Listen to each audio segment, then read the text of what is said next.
सूफी संत साईं बुल्ले शाह, गुरु हजरत अनायत कादरी। सूफी संत साईं बुल्ले शाह का जन्म संवत 1736 में बहावलपुर, पाकिस्तान के ऊंच गिलानिया गांव में मुस्लिम समाज में हुआ था। पिता का नाम शाह मोहम्मद दरवेश था। उनके पिता उस गिलानिया गांव छोड़कर कसूर, पाकिस्तान से 14 किलोमीटर दूरी पर पांडों के भटिया गांव में रहने के लिए आए। उस वक्त बुल्ले शाह की आयु 6 साल की थी।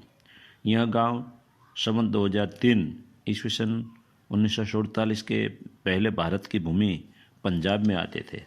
उनके पिता पांडों के भटिया की मस्जिद के मौलवी थे। उनके पूर्वजों हजरत मोहम्मद साहिब की परंपरा में आते थे। साईं बुल्ले शाह की सबसे पहले मुलाकात अपने पीर अनायत कादरी से एक आम के बाग में हुई थी। साईं बुल्ले शाह आम के वृक्ष के नीचे खड़े थे, तब आम से एक आम गिरी।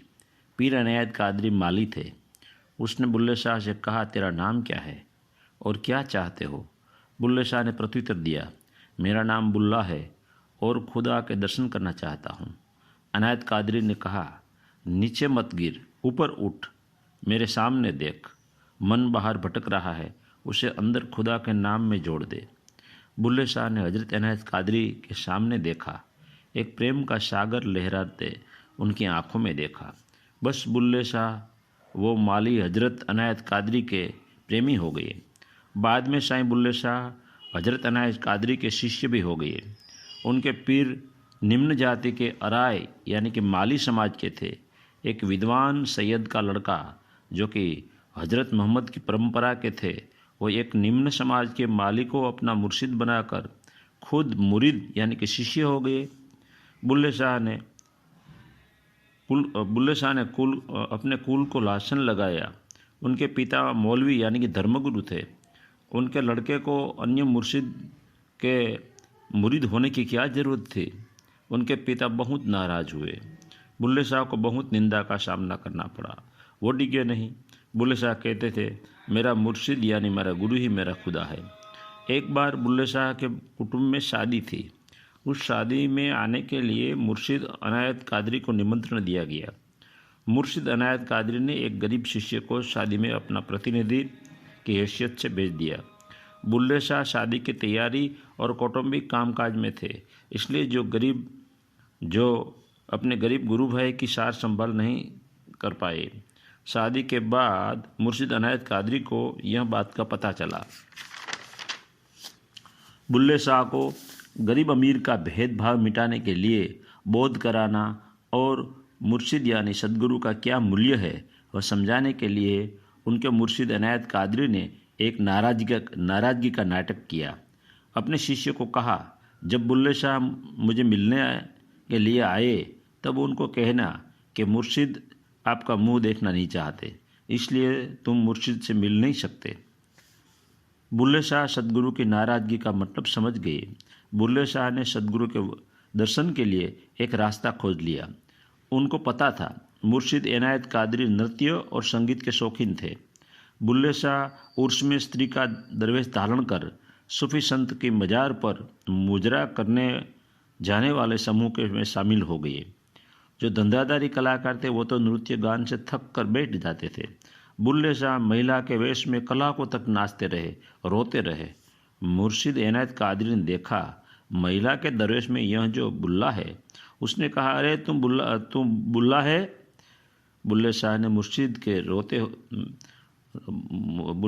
ने रोते हुए मुर्शिद के पैर पकड़कर बोले, हजूर बुल्ला नहीं भुल्ला है। मुर्शिद ने बुल्ले शाह को अपनी बाहों में ले लिया और कहा, वाह बुल्ले शाह, वाह बुल्ला, वाह, तेरी परीक्षा खत्म हुई, तुम मेरी परीक्षा में पास हो गई। एक बार रमज़ान का महीना चल रहा था। बुल्ले शाह तब जागृत हो चुके थे, खुद के भी शिष्य थे। बुल्ले शाह अपने कमरे में आंख बंद कर बैठे थे।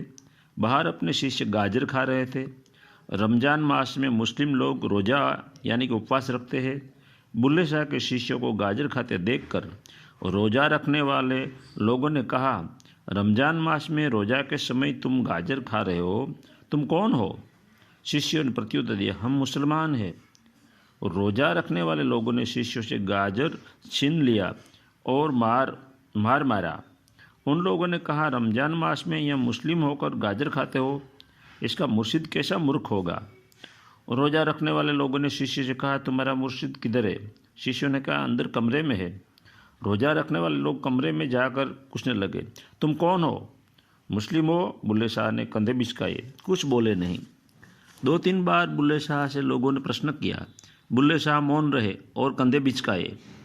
लोगों ने समझा उनका मुर्शिद पागल है। वो अपने रास्ते चले गए। बाद में शिष्यों ने बुल्ले शाह से कहा, वो रोज़ा रखने वाले लोगों ने हमको तो बुरी तरह पीटा, आपको क्यों नहीं पीटा? बुल्ले शाह ने कहा, तुम कुछ बने होगे। शिष्यों ने कहा, इन लोगों ने हमको पूछा, तुम कौन हो? हमने कहा, हम मुसलमान हैं। तब मुर्शिद बुल्ले शाह बोले, कुछ बनोगे तब तो मार पड़ेगी। हम तो कुछ बोले नहीं और कुछ बने नहीं। तुम बोले और मुसलमान बने तब तो मार पड़ी। जब भी तुम मुसलमान, हिंदू, गुरु बनोगे तब मार अवश्य पड़ेगी। सूफियों के सरताज साईं बुल्ले शाह ने संवत 1813 में 77 साल का आयुष भुगत कर कसूर पाकिस्तान में देह त्याग किया। कसूर पाकिस्तान के उनकी मजार आज भी मौजूद है। साईं बुल्ले शाह पर राधा स्वामी सत्संग ब्यास पंजाब के लेखक J.R. पुरी और T.R. सिंगारी ने उन पर किताब प्रकट की है। साईं बुल्ले शाह की यह काफ़ी बहुत प्रख्यात है। रांझा यानी खुदा, रांझा रांझा कर दी हुई में, आपे रांझा होय होय। साईं बुल्ले शाह की एक साखी अतुलनीय है। 8 पहर 64 घड़ी जन बुल्ला धर ध्यान, नहीं जानो कौन घड़ी आय मिले भगवान।